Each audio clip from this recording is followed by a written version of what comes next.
압도적 뉴스 콘텐츠 3프로 뉴스룸입니다. 안녕하세요. 이주호 기자입니다. 안녕하세요. 한정 기자입니다. 여러분 오늘 잘 보내셨나요? 오늘 시장이 굉장히 강하게 네. 올라서 그 뭐 여러 가지 이유가 있겠지만 제가 느끼기에는 오늘 올라간 종목의 수가 코스피가 한 700개가 넘게가 올랐고요. 오. 코스피 전체 종목이 한 900개 정도 되거든요. 네. 700개가 올랐고 코스닥이 숫자 정확하게 기억 안 나는데 아무튼 거의 대부분 올랐어요. 이제 오늘 안 오르면은 이거 참 그렇다 싶을 정도로 많이 올랐는데 제가 느끼기에는 그 지난 밤 사이에 이제 마이크론이 실적 발표했던 거 그것 때문에 이제 뭐 시가총액 상위 종목에 있는 반도체 기업들 잘 올라간 거 그다음에 중국에서 이 좀 계속해서 강력한 부양책을 좀 내놓고 있는 거 이런 것들이 좀 도움이 되고 있는 게 아닌가라는 생각이 듭니다. 자, 그런 가운데 첫 번째 뉴스로 한번 바로 이어가 보도록 하겠습니다. 첫 번째 뉴스가 뭐냐면 드디어 이제 한국의 디스플레이에도 꽃이 필 수 있을까요? 중국 디스플레이도 막아야 된다라고 하면서 미국 하원이 중국의 디스플레이 업체인 BOE 그다음에 티엔마 이런 것들을 국방부에다가 블랙리스트를 지정해야 된다라고 요청을 했다는 소식이 있었습니다. 자, 그러면서 사실 오늘 LG 디스플레이가 오랜만에 좀 반등하는 모습을 보여줬는데 삼성전자도 오늘 크게 올랐어요. 네. 물론 하이닉스에 비하면은 절반 정도밖에 오르지 못했지만 삼성전자가 마이크론 때문에 오른 것도 있지만 저는 분명히 이 뉴스도 좀 영향을 미쳤다고 봅니다. 삼성 디스플레이가 사실 전 세계에서 어떻게 보면은 지금 그 중소형 스마트폰 디스플레이 쪽에서는 굉장히 잘하고 있는 가장 잘하고 있는 기업이기 때문에 삼성 디스플레이 영향도 좀 있는 것 같은데 일단 어떤 일이 있었는지부터 살펴보도록 하겠습니다. 화면 함께 보시면 이거 제가 출처 표기를 미처 못했는데 딜렉에서 좀 하나 뽑아왔습니다. 화면 보시면 미국 하원 존 물리나르 중국 공산당 특별위원회 위원장이 국방부 장관에게 서한을 보내는 내용인데요. 이게 그건데 여기에다가 여기 보이시죠? BOE 테크놀로지, 티엔마 이게 우리가 한글로 읽으면 천마 그 다음에 이거를 중국어 표기할 때는 티엔마라고 하는데 이 티엔마 이 두 기업을 중국 군사 기업 목록에 포함해달라고 요청을 했습니다. 이 중국 군사 기업 목록이라고 하는 거는 결국은 이 중국 군사와 관련이 있는 기업이다라고 표시를 해달라는 거고 결국 뭐 극단적으로 얘기하자면 블랙리스트에 올려야 된다라고 얘기를 하는 겁니다. 그러면 여기에서 물리나르 이 위원장이 무슨 얘기를 했냐면 왜 얘네를 막아야 되냐? 지금 BOE와 텐마가 중국 군사 연구 개발에 참여하고 있고 디스플레이가 일상 영역에서 광범위하게 사용된다는 점은 미국 안보에 매우 중대한 위협이 될 수 있다라고 하는 건데 조금 더 풀어서 설명을 하자면 이번 우크라이나 전쟁 초기 때 제블린 기억나시죠? 네네. 네, 이게 바주카포처럼 쏘면은 하늘로 올라가 갖고 탱크의 가장 취약한 지점인 위쪽을 때리는 거. 이렇게 올라가서 위쪽 딱 때려갖고 탱크 다 부수는 그 제블린에도 디스플레이가 있고 그리고 드론용 군사용 무기에 디스플레이 없는 데가 어딨냐. 네, 그렇죠. 그런데 이 디스플레이가 중국에 우리가 의존을 했다가는 중국이 디스플레이 수출을 중단하게 되면 미국의 무기 생산도 중단되는 건 아니냐. 그럼 굉장히 큰 문제가 있을 수 있다는 게 첫 번째고 또 한 가지가 BOE와 티엔마가 중국 인민해방군과 연관돼 있다는 의심은 상당히 많다라는 이야기도 함께 합니다. 그러다 보니까 그러면 중국 군사와 함께 일하는 그 기업의 디스플레이를 우리가 사용했다가 국가 안보에 위협이 되는 거 아니냐라는 주장과 함께 그러면 BOE 그다음에 TMA 이런 쪽들을 우리는 블랙리스트에 넣어 주십시오라고 일단 신청을 했다는 겁니다. 사실 이게 뭐 생물보안법이라든지 지금까지 중국의 자동차 2차 전지에 대한 배제라든지 이런 것들과 맥을 다 있을 수도 있겠지만 사실 저는 이 소식이 나오기 전에는 상당히 좀 걱정스러운 부분들이 몇몇 있었어요. 뭐였었냐면 일단 디스플레이 시장에서 우리나라가 최고의 기업은 맞는데 그러니까 OLED 기업 기준으로 OLED 기준으로 우리나라가 최고의 기업은 맞는데 문제는 중국에 굉장히 빠르게 쫓기고 있는 상황이었다는 거죠. 일단 첫 번째로 중소형 사이즈 시장, 그러니까 스마트폰 얘기하는 겁니다. 스마트폰에서 삼성 디스플레이가 지난해 말 기준으로 50% 점유율을 기록했는데 이게 그 중국 스마트폰 업체들이 삼성 디스플레이랑 이제 LG 디스플레이 걸 쓰다가 본인들의 디스플레이 기술력이 높아지다 보니까 자국 제품을 계속 쓰기 시작한 거죠.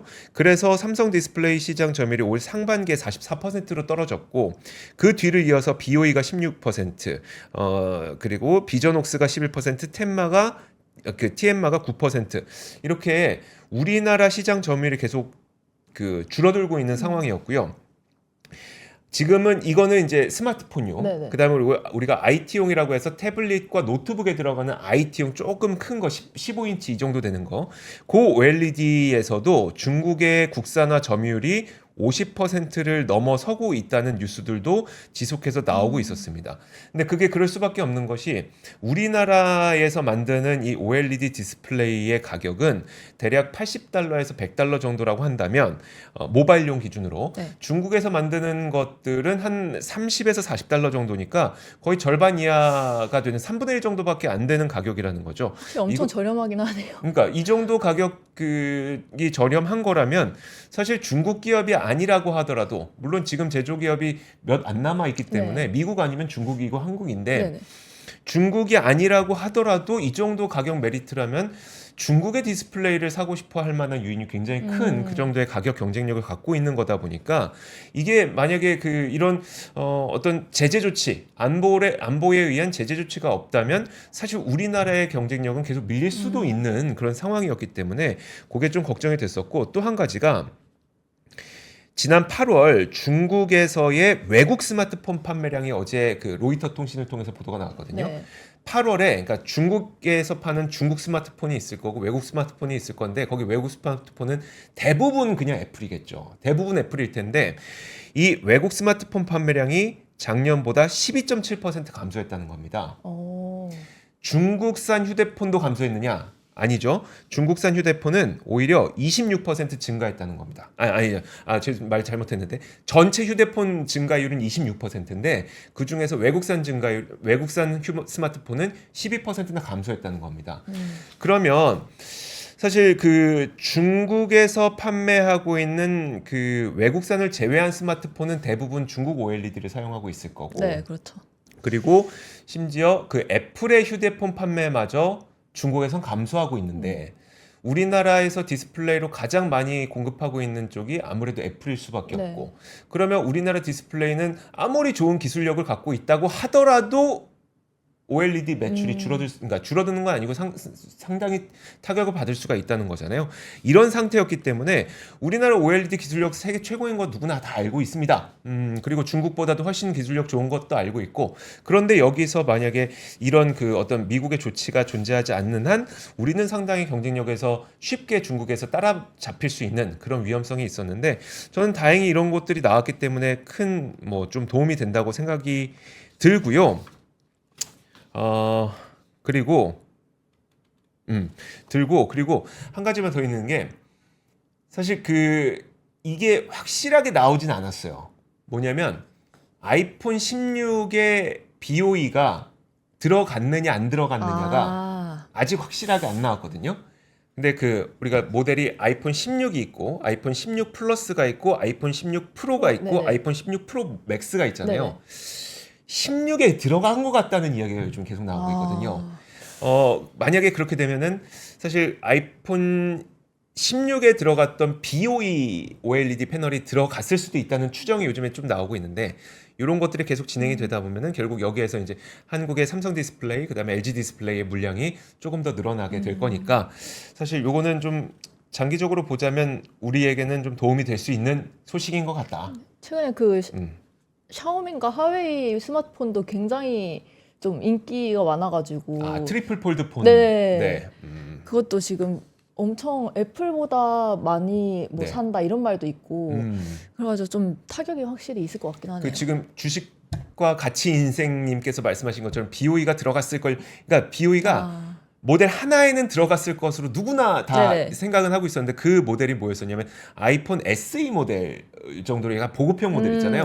거기에 들어간 건 맞고 거기에는 들어간 걸로 알려져 있고 다만 문제는 6T 그러니까 16에는 안 들어간 걸로 알고 있는데 16 그 가장 최초 그러니까 가장 엔트리 모델이라고 해야 되나? 거기에도 들어간 거 아니야? 거기 BOE에 뭐 이게 기사 나오는 것들 보니까 BOE의 패널에서 발견되는 특별한 패턴이 거기서 발견되더라 라는 소식들이 좀 있었기 때문에 그거는 차후에 좀 확인을 해봐야 될 것 같은데 어쨌든 만약에 그렇게 된다면 사실 SE 모델은 괜찮습니다. 그렇게 어렵지 않아요. 아, 그쵸. 다이나믹 아일랜드가 들어가 있는 이제 16 그 이제 본 모델들부터가 좀 어려워지거든요. 근데 거기도 들어갔다는 거는 이건 조금 따라온 건데라고 볼 수가 있어서 SE가 아니고 미니였나 그런 것 같아요. 네네네. 미니. 네, 미니도 보급형이니까. 네네. 알겠습니다. 네. 자 그리고 네, 다음 소식은 제가 준비를 했는데요. 그 노후 준비가 안 된 사람이 50% 이상이라고 합니다. 네. 그 지난해 65세 이상 전체 고령자 가구의 약 40%가 혼자 사는 걸로 조사가 됐는데요. 그중 이제 뭐 가사도움이나 자금 차입, 그다음 대여 상대가 없는 비중이 18.7%나 달했다고 합니다. 그래서 표를 보여주시면은 통계청 26일에 발표한 2024 고령자 통계표인데요. 지난해 고령 가구가 565만 가구로 이 중에 한 37.8%가 1인 가구였습니다.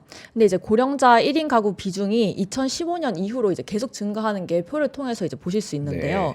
이런 추세라면 이제 2038년에는 1000만 가구를 넘고 2052년에는 1178만 가구로 이제 전체 가구의 50.6%에 달할 걸로 이제 전망이 됩니다.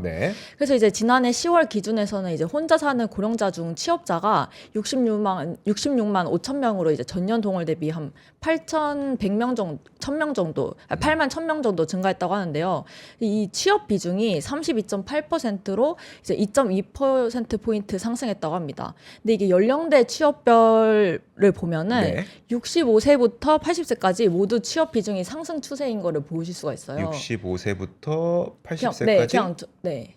이제 이 모든 65세부터 69세, 뭐 70세부터 74세 이 쭉 이제 다 그냥 좀 상승인 것을 한눈에 봐도 이제 보실 수가 있는데, 근데 이 중에서도 혼자 사는 고령자가 44.2%에 되니까 노후 준비가 돼 있는 이 중에서 혼자 사는 고령자가 44.4%가 이제 노후 준비가 돼 있고 반면 이제 55.8%는 준비가 돼 있지 않다고 답을 했습니다. 근데 이게 노후 준비 방법의 50%가 국민연금을 선택을 했다고 해요.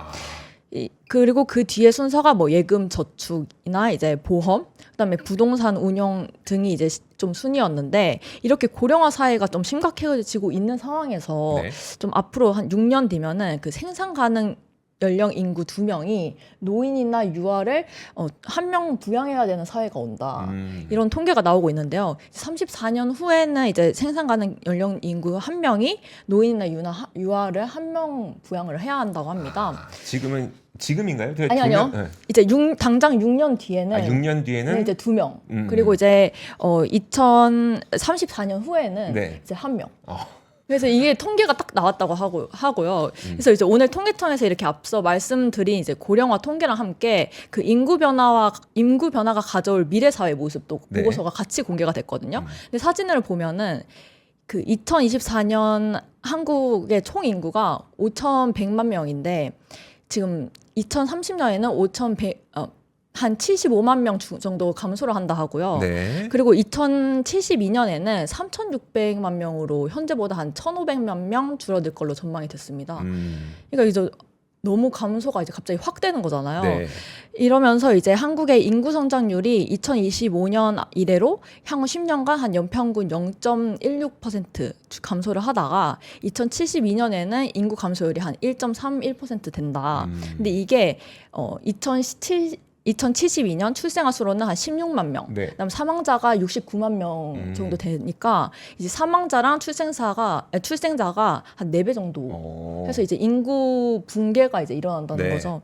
그러면서 이제 보고서를 작성한 이제 전민엽 통계청 사무관이 이러한 결과를 반전으로 끌어내려면 현재 저출생 추세를 반전시킬 수 있는 어떤 대책이 나와야 되는데 근데 이걸 지금 정부에서는 약간 이민 정책으로 지금 추진을 하고 있잖아요. 그래서 뭐 필리핀 뭐 가정 뭐 이런 것도 하고 있고 뭐 여러 가지가 많은데 근데 사실 이런 거를 외국 인력으로 좀 도입하기에는 좀 아직까지 뭐 두 명 뭐 그 가정부도 필리핀 가정부도 뭐 이렇게 나갔다 이런 말도 나오고 여러 말이 나와서 조금 여러 사회적 갈등이 있어서 이런 것부터 좀 해결을 해야 된다는 생각이 들어서 좀 어떤 대책을 이제 정부가 내놓을지는 좀 지켜봐야 될 것 같습니다. 알겠습니다. 참 이게 이렇게 변하는 사회에서 우리가 어떻게 살아야 되는지가 참 어려운데 앞에서 저는 가장 좀 인상 깊게 네. 들렸던 게 노후 대책이 뭡니까의 국민연금입니다를 선택했다는 게 가장 그쵸. 많다고 네, 했었잖아요. 50% 정도입니다. 50% 네. 정도가 물론 국민연금은 우리가 세 개의 사다리라고 해서 이제 노후를 지킬 수 네. 있는 세 개의 사다리를 우리가 얘기를 많이 하는데 그 가운데 하나가 이제 국민연금이기 때문에 되게 중요한 건 사실이지만 받을 수 있는 금액이 우리가 한 달 동안 뭐 먹고 살기 넉넉한 그런 금액 정도는 아니거든요. 네, 그렇죠. 그러면은 참 그 노후 준비가 덜 돼 있는 걸 보여준 게 아닌가라는 네네. 겁니다. 네. 갑자기 좀 분위기가 침체됐나요? 자, 그러면 제가 오늘 어딜 다녀왔습니다. 네, 오전에 바쁘셨잖아요. 네, 오전에 어딜 다녀왔습니다. 아까 네. 유종훈 기자님 어디 가셨냐는 댓글도 있었는데 여기를 이제 같이 갔다 오고 오후 취재를 마무리하고 계시는데 그러니까요. 네네. 지금 어제 류종훈 기자가 우리나라에서 지금 진행되고 있는 일산 킨텍스에서 네. 수소 박람회 있잖아요. H2 미트가 이제 진행이 되고 있는데 어제 류종훈 기자가 갔다 왔고 오늘은 저랑 류종훈 기자랑 오전 시간에 네. 같이 가서 좀 취재를 했고요.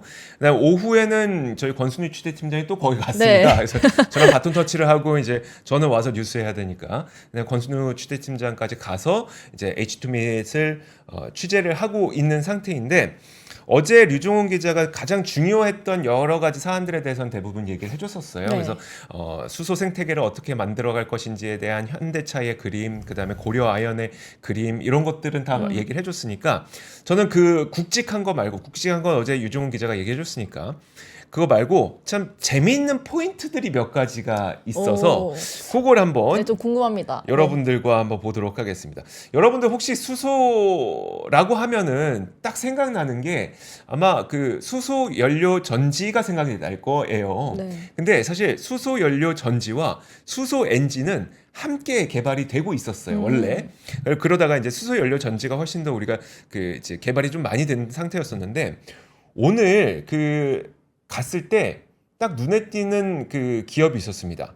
현대 인프라코어 있잖아요. 네. 현대 인프라코어가 있는 거예요. 그래서 현대 인프라코어에선 도대체 수소로 뭘 했을까라고 궁금해서 찾아갔는데 한번 화면 보시죠.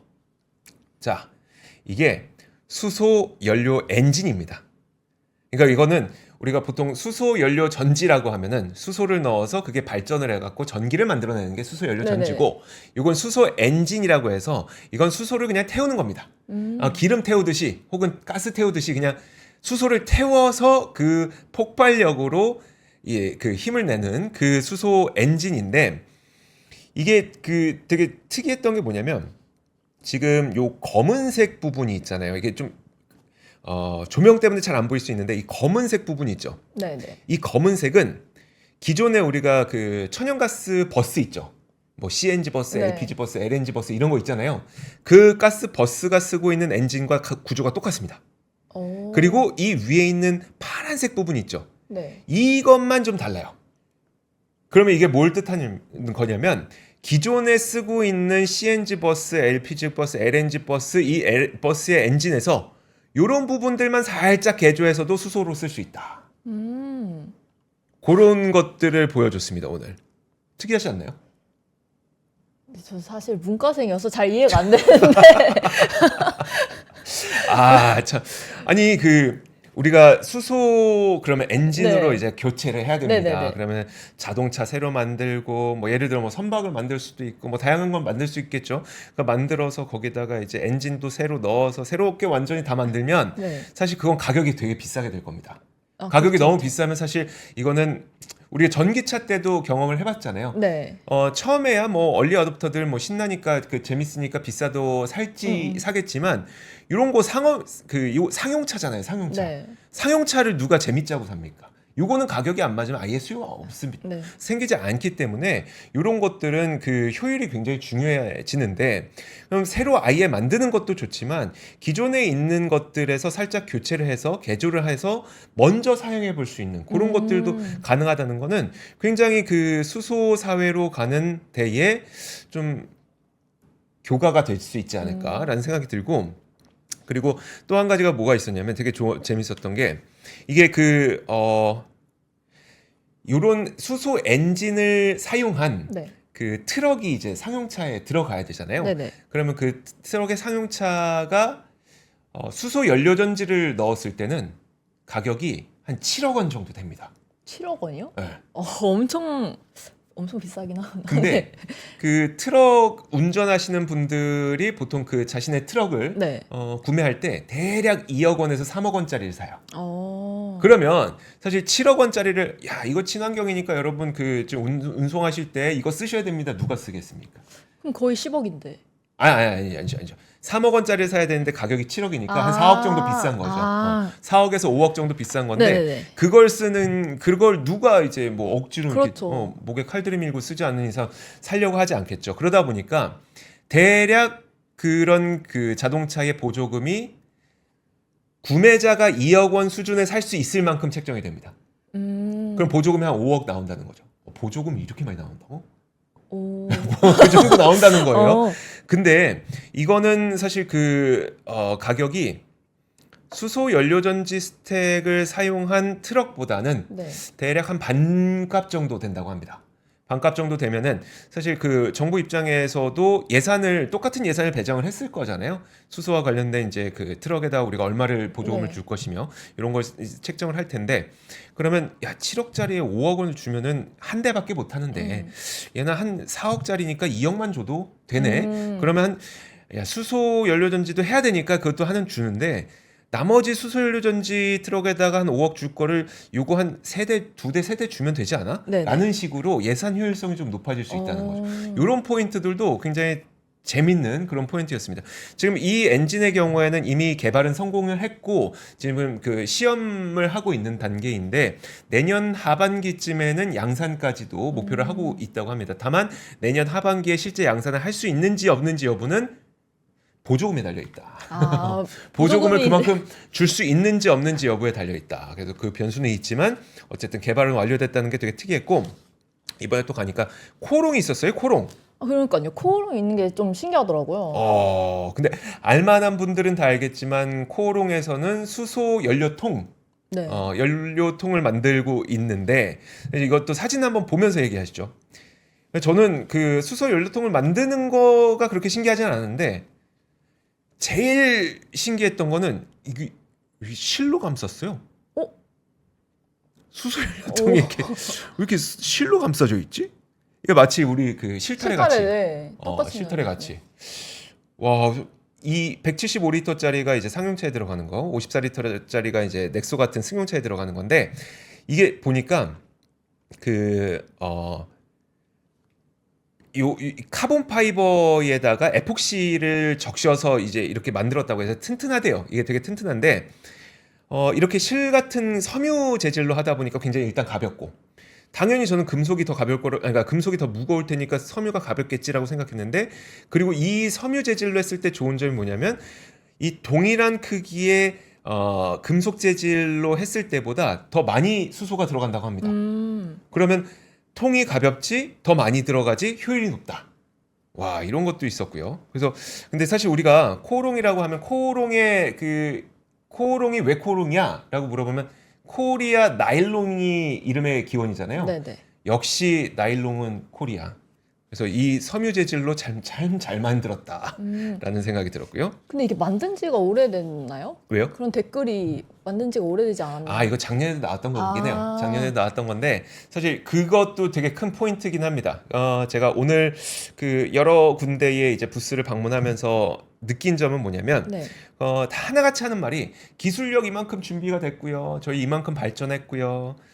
그 뒤에 꼭 하나 붙는 말이, 그런데 수소 산업이 열려야 말이죠. 그러니까 저희가 이제 그 뭐 양산과 관련된 질문도 많이 했어요. 근데 네네. 할 때마다 아예 뭐 산업이 열려야 양산을 하든 말든 하죠. 이렇게 되는 거라서 사실 지금 그 수소연료전지 기술이 우리나라가 상당히 많이 발전되어 있고 관련된 생태계도 지금 되게 많이 발전되어 나가고 있는 상황인데 사실 산업이 존재하지 않으면 실제로 이게 돈이 되는 산업이 존재하지 않으면 그 기업들도 계속 맨 땅에다 돈 쏟아 부으면서 이걸 할 수가 없는 상태거든요. 이 수소 산업이 열려야지 된다라는 이야기까지 드리도록 하겠습니다. 네, 저는 이제 다음 소식 네. 제가 준비를 했는데요. 그 서울 아파트값 소식을 좀 준비를 했습니다. 서울 아파트값이 상승폭이 2주 연속 둔화가 됐는데 이게 추석 연휴와 이제 가계대출 규제 영향으로 이제 거래가 줄어들었습니다. 근데 다만 이제 서울 기준으로는 아파트값 오름세가 이제 27주 연속으로 오르긴 했거든요. 네. 근데 이게 전국 기준 아파트값 역시 전주 대비 상승폭이 줄었는데 뭐 전세값도 그렇고 이제 서울과 전국 기준 모두 전주 대비 상승폭이 줄었다는 의미에서 이제 좀 준비를 해봤는데요. 표를 보여주시면은 이제 오늘 한국부동산원이 발표한 주간 아파트값 동향표입니다. 이제 9월 넷째 주 서울 아파트값이 지난주보다 0.04%포인트 하락을 했습니다. 그래서 지난주에 이어서 이제 2주 연속 상승폭이 꺾였는데 네. 서울 아파트값 상승은 이제 앞서 말했던 것처럼 27주 연속 지속이 됐고요. 근데 서울 강남 3구 아파트값 변동률이 지난주에 이어서 이제 전주 대비 모두 상승폭이 줄었습니다. 그리고 이제 서초구는 뭐 0.23%, 강남구는 0.21% 집계가 됐고 또 이제 이번 주 송파구도 지난주에 비해서 0.17% 내렸고 이제 성동구와 용산구도 마찬가지인데요. 이제 부동산원 관계자는 이제 추석 연휴와 가계대출 규제 등으로 이제 전반적인 거래가 주춤해졌다. 네. 그러면서 이제 그동안 상승폭이 좀 컸던 단지를 중심으로 먼저 이제 좀 하락한 거 아닌가 이런 분석을 했고요. 실제로 이제 대출 규제로 인해서 서울 아파트 매물은 좀 늘어나고 있습니다. 이제 부동산 빅데이터 업체 아실에 따르면은 이제 오늘 서울 아파트 매물이 한 83,500여 건으로 이제 한 달 전에 비해서 한 6.3% 이제 증가를 했다고 합니다. 네.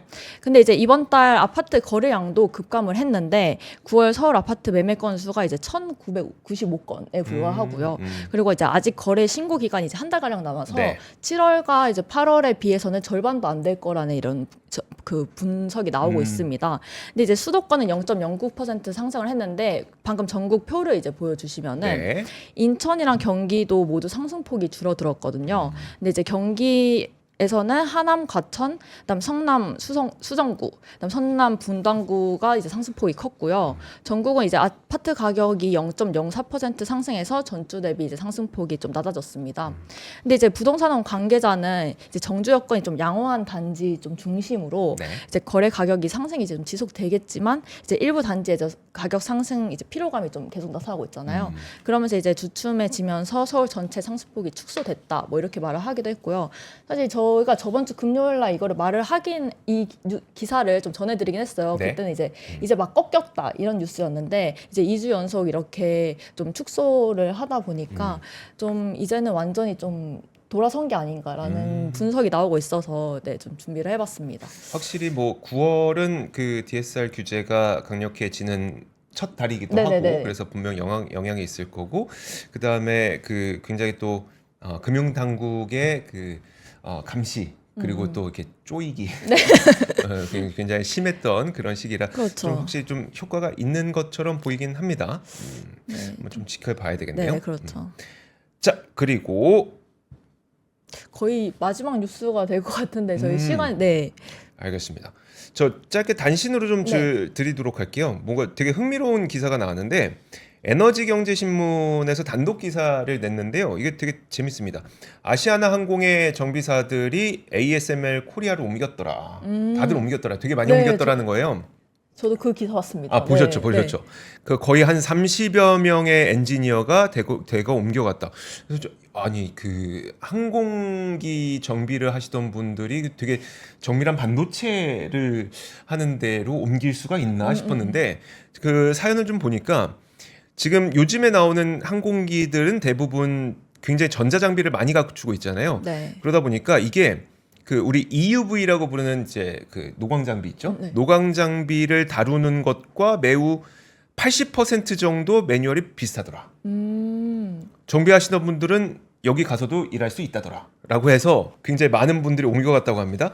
또 한 가지가 뭐가 있냐면 이게 그 항공사에서 정비하시는 분들은 아무래도 외부에서 그 거칠게 일하셔야 네네네. 되잖아요. 기름때도 묻고. 근데 이 그 ASML에서 반도체 이 노광 장비를 정비하거나 이럴 때는 클린룸에 들어가서 아주 깨끗하게 청결하게 오. 일을 할 수 있다 보니까 그 부분도 좀 영향이 있는 것 같고, 요즘에 이제 아시아나 항공이 아무래도 그 저기 대한항공과의 합병 이슈 때문에 네. 상당히 뭘 못하고 있습니다. 그래서 새로운 채용도 좀 하기 어려운 상태고, 그래서 임금도 좀 동결되고 막 이런 것들이 있다 보니까 지금 처우가 매우 안 좋다 보니 여기에 있는 것보다는 차라리 ASML로 옮겨가는 게 좋겠다라는 그런 인식들이 많이 있는 것 같습니다. 그러면은 아시아나 항공에서는 좀 손해 아닌가요? 손해요? 네네. 이게 갑자기 한꺼번에 많은 사람들이 문제가 있겠죠. 네. 네, 문제가 있겠죠. 분명히 그런 것들이 문제가 될 텐데, 그 저는 그런 포인트도 포인트지만, 네.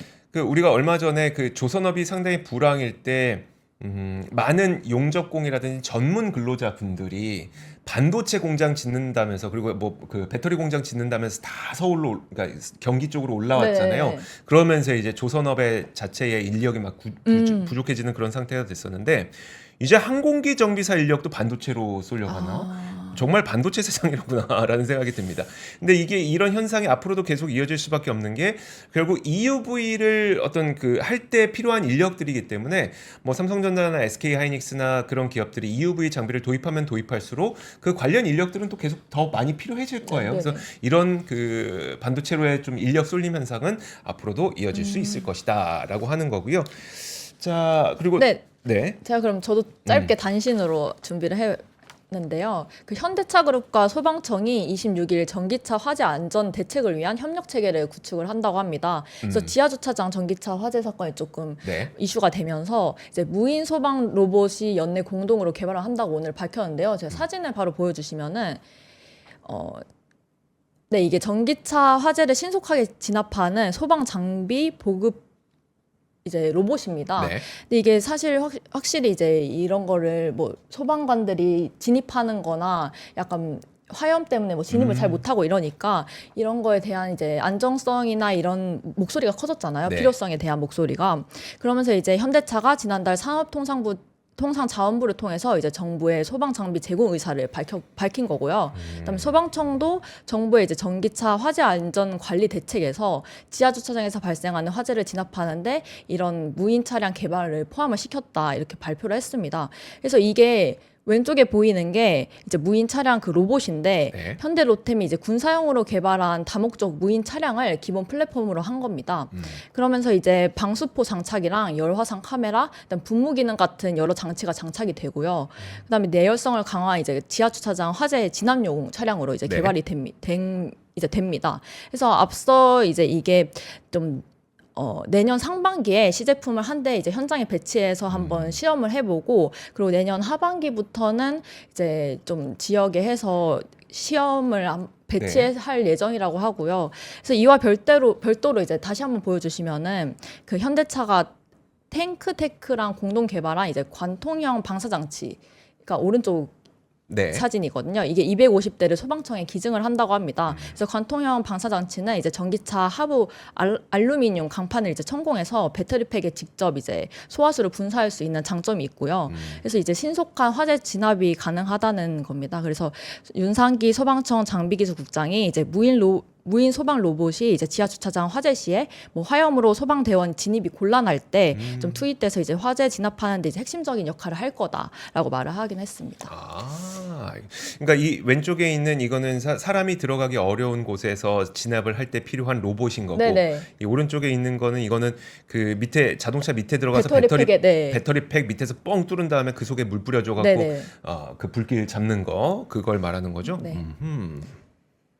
네, 그래서 이렇게 준비해 왔습니다. 네. 어허. 자, 굉장히, 그리고 자, 좋습니다. 그러면 저희가 오늘 뉴스는 딱 여기까지만 하도록 하겠습니다. 3프로 뉴스룸이었고요. 저희는 또 내일 오도록 하겠습니다. 고맙습니다. 네, 감사합니다. 박근영, 이선영, 사경인, 염승환 투자 마스터들의 세심한 케어로 건강한 투자 습관을 만드세요. 3프로 멤버십 3프로 앱에서 확인하세요.